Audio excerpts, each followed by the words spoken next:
Back to news. రాజధాని అంశం రాష్ట్ర పరిధిలోనిదే, ఆ అంశంలో తమకు ఎలాంటి పాత్ర లేదు అంటూ కేంద్ర హోంశాఖ క్లారిటీ ఇచ్చింది. ఏపీ హైకోర్టులో దాఖలు చేసిన కౌంటర్ అఫిడవిట్లో ఈ అంశాలను పేర్కొంది. అమరావతిని రాజధానిగా ప్రకటించిన సందర్భంలో రాష్ట్ర ప్రభుత్వమే నిర్ణయం తీసుకుందని, ఆ నిర్ణయంలో కూడా కేంద్రానికి ఎలాంటి పాత్ర లేదని కేంద్రం కౌంటర్ అఫిడవిట్లో స్పష్టం చేసింది. ఆంధ్రప్రదేశ్ రాజధాని అంశంపై కేంద్ర హోంశాఖ హైకోర్టులో అఫిడవిట్ దాఖలు చేసింది. రిట్ పిటిషన్ 20/622/2018కు ప్రతిగా కేంద్రం ఈ అఫిడవిట్ దాఖలు చేసింది. విభజన చట్టంలోని సెక్షన్ 6 ప్రకారం 2014లో శివరామకృష్ణన్ ఆధ్వర్యంలో అప్పటి కేంద్రం కమిటీని ఏర్పాటు చేసింది. రాజధాని ఎక్కడ పెట్టాలన్న దానిపై శివరామకృష్ణన్ కమిటీ పరిశీలన జరిపింది. 2014 ఆగస్టు 30న రాజధానిపై ఈ కమిటీ నివేదిక సమర్పించింది. దీని తర్వాత 2015లో అప్పటి ఆంధ్రప్రదేశ్ ప్రభుత్వం అమరావతిని రాజధానిగా ప్రకటించింది. అమరావతిని రాజధానిగా ప్రకటించడంలో తమకు ఎలాంటి పాత్ర లేదని కేంద్రం అఫిడవిట్లో పేర్కొంది. 2020 జులై 31న ఏపీ ప్రభుత్వం పరిపాలనా వికేంద్రీకరణ చేసింది.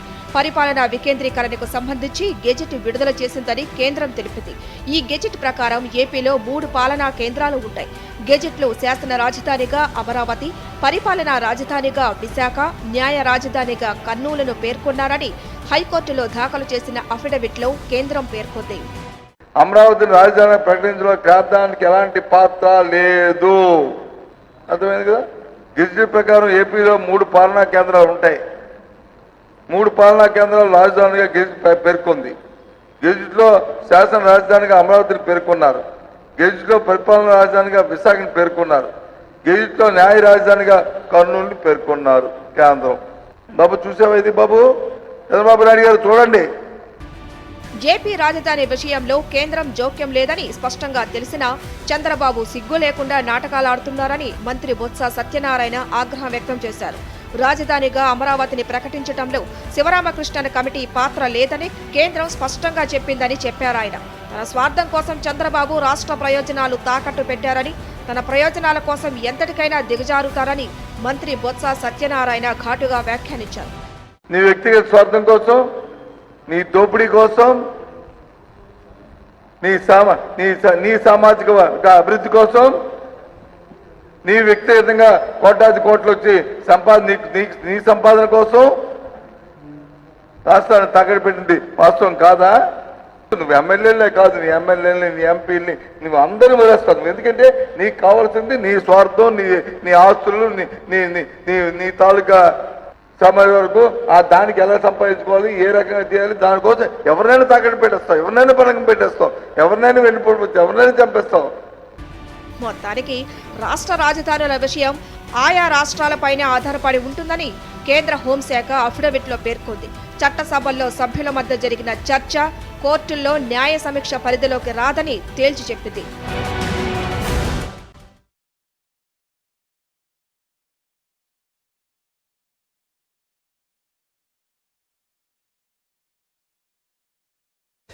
ఏపీ రాజధానిపై కేంద్ర హోంశాఖ హైకోర్టులో దాఖలు చేసిన అఫిడవిట్లోని అంశాలపై వడ్లమాని అశోక్ గారు మనకి విజయవాడ నుంచి అందుబాటులో ఉన్నారు. ఆయన అడిగి మరిన్ని వివరాలు తెలుసుకునే ప్రయత్నం చేద్దాం. నమస్తే అండి అశోక్ గారు.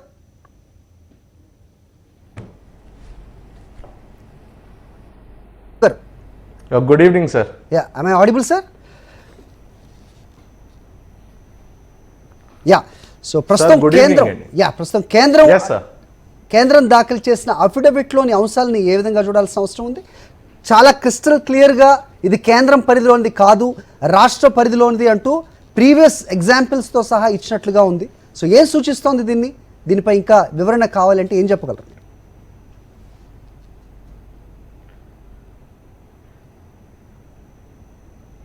దీని గురించి చెప్పాలంటే 2 విషయాలుగా చెప్పచ్చండి.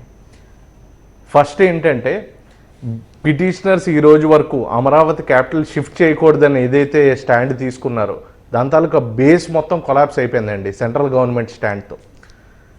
ఈ విధంగా వాళ్ళు ఏమంటున్నారంటే, సెంట్రల్ గవర్నమెంట్ ఏమందంటే, to quote unquote in the paragraphs that has been mentioned in the counter affidavit, they said the central government has no role to play in deciding the state capital of the state.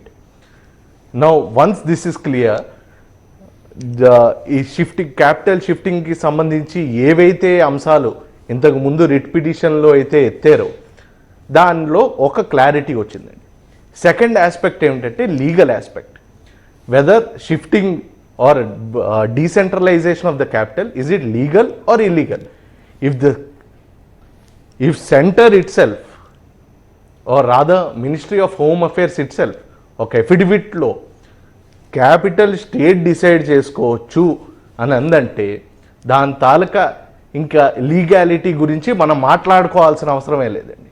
It means the decentralization act is now constitutional and therefore the centre has come out and said an affidavit in a writ petition signed by an under secretary or rather deposed by an under secretary home ministry tarfuna that state choosing the state or rather choosing the capital of the state lies with the state. Okay, అంటే కేంద్రం ఉమ్మడి రాష్ట్రం విడిపోయిన దగ్గర నుంచి కూడా ఈ రోజు వరకు కూడా అనేక అంశాలు దాంట్లో ప్రస్తావించింది అని చెప్తున్నారు. ఇప్పుడు కొత్తగా మీరు చెప్పినట్టుగానే ఎవరైతే దీనికి 3 రాజధానులకి కౌంటర్గా ఏదైతే అఫిడవిట్లు కానీ పిటిషన్లు దాఖలు చేశారో వాళ్ళకి ఎలాంటి సమాధానం దీని ద్వారా వస్తుంది అంటే ఏం చెప్తారు?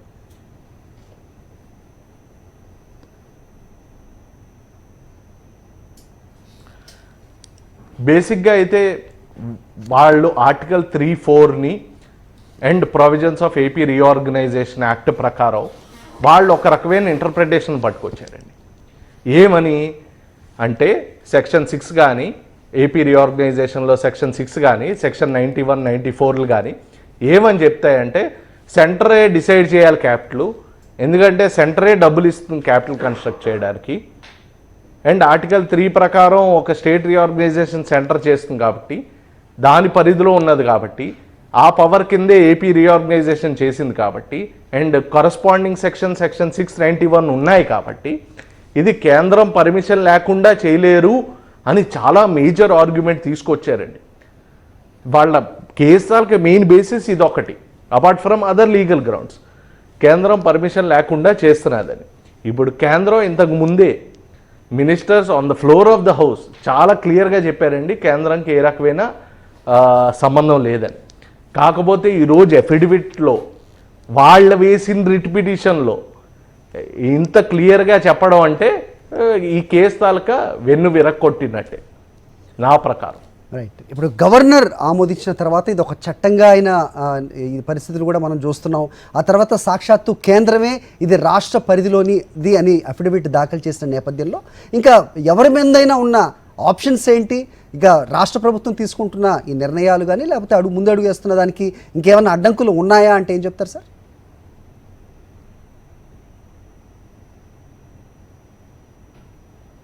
ఇంకేం అడ్డంకులు లేవండి నాకు తెలిసి. ఏం చేస్తున్నా కాన్స్టిట్యూషనల్గా చేసినట్టే, కాన్స్టిట్యూషనల్గా చేసినట్టే నా ప్రకారం అయితే. రెండో అంశం ఏమిటంటేనండి మనం చాలా క్లారిటీగా అర్థం చేసుకోవాల్సింది ఈ ఏదైతే ప్రజెంట్ లిటిగేషన్ ఏదైతే ఉందో ఓకే అది కూడా ఒక అడ్డని నేను అనుకోండి. ఇప్పుడు 10 రోజులు కౌంటర్ వేయడానికి టైం ఇచ్చారండి.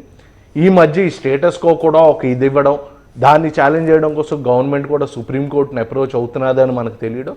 నాకు తెలిసి ఈ 10 రోజుల్లో కౌంటర్ ఫైల్ అయిపోతే కనుక ఆ స్టేటస్ కో కూడా తొలగిపోతుంది. ఇంకా ఐ డోంట్ థింక్ ఇప్పుడు లెజిస్లేషనే అయిపోయింది కాబట్టి లెజిస్లేషన్ ఇంటరిమ్గా స్టే చేయకూడదని సుప్రీంకోర్టు 2010 జడ్జిమెంట్లలో చెప్పింది కాబట్టి ఇంకా ఏ రకమైన అడ్డంకి లేదని మనం అనుకోవాలి. రైట్, అంటే గవర్నర్ దీన్ని ఆమోదించక ముందు ఆయన ముఖ్యంగా కీన్గా అబ్జర్వ్ చేసిన అంశాలు సుప్రీంకోర్టులో కానీ ఏ ఇతర కోర్టులో కానీ ఈ అంశాలు ఏవైతే ఉన్నాయో ఏ మేరకు ఇవి అడ్డంకి కాగలవు అనేది ఖచ్చితంగా ఆయన ఆలోచించుంటారు. అలాగే రాష్ట్ర ప్రభుత్వం తీసుకున్న ఈ నిర్ణయాలన్నీ కూడా చట్టపరంగా నిబంధనల ప్రకారం రాజ్యాంగ పరంగా తీసుకున్నవా లేదా అనేది చాలా కీన్గా అబ్జర్వ్ చేసి నిర్ణయం తీసుకున్నారు అనేది అందరికీ తెలిసిన అవసరమే. ఇప్పుడు సాక్షాత్తు కేంద్ర ప్రభుత్వం ఇచ్చిన ఈ క్లారిటీ తోటి ఇక మొత్తం ఇక 3 రాజధానుల అంశం ఇక బండి ఎక్కబోతుందా అంటే ఏం చెప్తారు?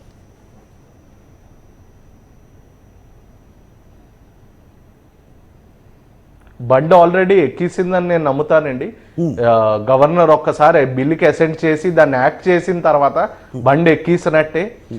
అండ్ ఒక్కసారి కాన్స్టిట్యూషనాలిటీ గురించి ఈ షిఫ్టింగ్ కనుక అన్కాన్స్టిట్యూషనల్ అయితే సెంటర్ అఫిడవిట్ వేసి మాకేం సంబంధం లేదు, స్టేట్ తాలూకా పాలసీ డెసిషన్ ప్రకారమే క్యాపిటల్ నిర్ణయించుకోదని చెప్పదండి. ఇది చాలా ముఖ్యమైన అంశం, మనం అర్థం చేసుకోవాల్సింది. కాబట్టి the act that the governor has assented to we should believe is constitutional. ఈ ఏ అయితే పబ్లిక్ ఇంట్రెస్ట్ లిటిగేషన్లు ఉన్నాయో వెస్టర్న్ ఇంట్రెస్ట్ ద్వారా నా ప్రకారం అండి వేసినవి అయితే ఉన్నాయో దానికి ఏ రకమైన I think they reach their logical conclusion very soon. Right. అంటే కొంతమంది తప్పుడు సమాచారాలతోటి ఇంకా ప్రజల్ని మభ్యపెట్టే లేకపోతే సెంటిమెంట్ని రెచ్చగొట్టే ప్రయత్నాలు ఏవైతే చేస్తున్నారో వాళ్ళకి మీరు ఏం చెప్తారు? అలాగే ప్రజలకి ఏదైనా మెసేజ్, అంటే బీయింగ్ దట్ ఎవ్రీథింగ్, అంటే దీని అంతటి గురించి ఎఫిడవిట్ గురించి తెలిసిన వ్యక్తిగా మీరు ఏదైనా క్లారిటీ ఇవ్వదలుచుకుంటే కనుక ఏం చెప్తారు?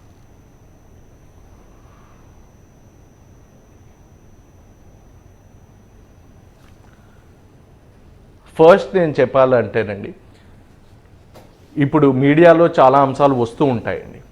ఓకే, దాన్ని కోర్ట్ రూమ్ ప్రొసీడింగ్స్ని ఓవర్ ఎగ్జాజరేట్ చేసి అన్ఫేర్గా గనక ప్రజల మధ్యలో పెడితే అది that is only to hurt public sentiment or ravage some kind of emotions అండి. అంతకు మించి దానివల్ల ఏం ఉండదండి. యాక్ట్ని స్టే చేయడానికి లేదు అని సుప్రీంకోర్టు జడ్జిమెంట్లు ఉన్నాయండి. యాక్ట్ కాన్స్టిట్యూషనల్కి వ్యతిరేకంగా లేదు అనేది ఈ మన సెంట్రల్ గవర్నమెంట్ అఫిడవిట్ ఇండైరెక్ట్గా మనకు చాలా క్లారిటీ ఇస్తుందండి. సో ఒక యాక్ట్ బీయింగ్లోకి వచ్చిన తర్వాత ఐ థింక్ ఈ యాక్ట్ని ఈ రాష్ట్రం మొత్తం రాయలసీమ వాళ్ళు కానీ, అంటే హైకోర్టు క్యాపిటల్ అంటే ఆర్ జ్యుడిషియరీ క్యాపిటల్, లేకపోతే మన అమరావతి వాళ్ళు కానీ లెజిస్లేటివ్ క్యాపిటల్ వాళ్ళు, లేకపోతే ఎగ్జిక్యూటివ్ క్యాపిటల్ కానీ మన విశాఖపట్నం వాళ్ళు అందరూ సెలబ్రేట్ చేయాలండి. దీంట్లో ఏ రకమైన కోణం ఉండదండి, ఏ రకమైన అంబిగ్విటీ ఉండదు, ఏమీ మనం ఆలోచించాల్సింది లేదండి. గవర్నర్ అసెంట్ ఇచ్చారు, దాన్ని కౌంటర్ వేయడం కోసం అందాక ఇప్పుడు ఒకటి అర్థం చేసుకోవాల్సింది ఏమిటంటేనండి, ప్రజలను మబ్బ పెట్టడానికి ఏమిటి చేస్తారు అనే ఒక ఎగ్జాంపుల్ నేను మీకు చెప్తానండి. మొన్న ఆగస్ట్ 4న వేసిన రిట్ పిటిషన్లో కౌంటర్ వేయడానికి టైం ఇస్తూ స్టేటస్కో ఇస్తే గెజెట్ని స్టే చేశారు, యాక్ట్ని స్టే చేశారు, స్టే నోటిఫికేషన్ ఇచ్చేశారు అని చాలా వరకు వచ్చాయండి. కానీ without commenting on whether it is right are wrong, status quo ఇవ్వడం కరెక్టా కాదా అని మాట్లాడుకోకుండా మీరు ఆ స్టేటస్కో ఆర్డర్ కనుక చూసుంటే మీకు ఒకటి అర్థమవుతుందండి. వాళ్ళు స్టేటస్కో మాకు 10 రోజులు టైం కావాలి కౌంటర్ వేయడానికండి ప్రభుత్వం వాళ్ళు కోరితే, ప్రభుత్వ తరఫున న్యాయవాదులందరూ కోరితే ఇస్తూ మేము స్టేటస్కో ఇస్తున్నామన్నారు. ఆ స్టేటస్కోను కూడా చాలా వెహమెంట్గా అపోజ్ చేశారండి, అది కూడా రికార్డ్ చేసి ఉంది. సో ఇప్పుడు అందాక స్టేటస్కో ఒకటి ఇచ్చారండి for the time being counter వేసే దాకా. సో ఏ రకమైన క్లారిటీ అంబిగ్విటీ ఉండకూడదండి. గెజెట్ని స్టే చేశారనో యాక్ట్ని స్టే చేసిందనో హైకోర్టు అలాంటిది ఏమీ లేదండి. ఇది ఓన్లీ పబ్లిక్ సెంటిమెంట్ రెచ్చగొట్టడానికి, లేకపోతే పబ్లిక్ని, ఇన్నోసెంట్ పబ్లిక్ని మిస్గైడ్ చేయడానికి అని నేను అనుకుంటాను. రైట్. బిఫోర్ వి కంక్లూడ్ ఒక్క ముక్కలో చెప్పండి, చివరిగా రిట్ పిటిషన్కి సమాధానంగా కేంద్రం ఈరోజు ఇచ్చిన అఫిడవిట్ని ఒక ముక్కలో చెప్పాలంటే ఏ రకమైన క్లారిటీ వచ్చింది అనుకోవచ్చు?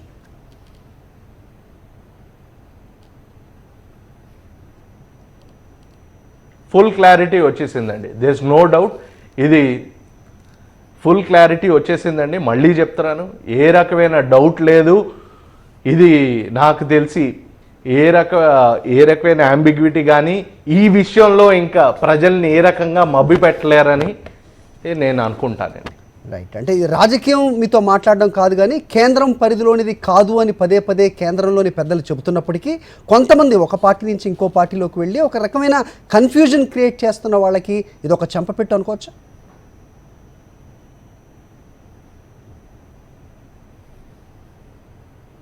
అంతేనండి, clearly. And on top of it ఎక్కడ మాట్లాడారు వాళ్ళు, ఏవి ప్రెస్ కాన్ఫరెన్స్లో మాట్లాడలేదండి, on the floor of the house మాట్లాడారు. అది కూడా పట్టించుకోకుండా ప్రజల్ని మిస్లీడ్ చేయడానికి ట్రై చేశారండి. ఇది ఒక చెంపపెట్టు, ఎదురు దెబ్బ అని కూడా అనుకోవచ్చు. Right. Thank you Ashok garu, thanks for the clarity that you have given coming online. ఇది ఇవాల్టి 7 o'clock అప్డేట్స్. చిన్న బ్రేక్ తీసుకుందాం, తర్వాత ప్రోగ్రామ్ కంటిన్యూ అవుతుంది. Let's go for short break, will be back.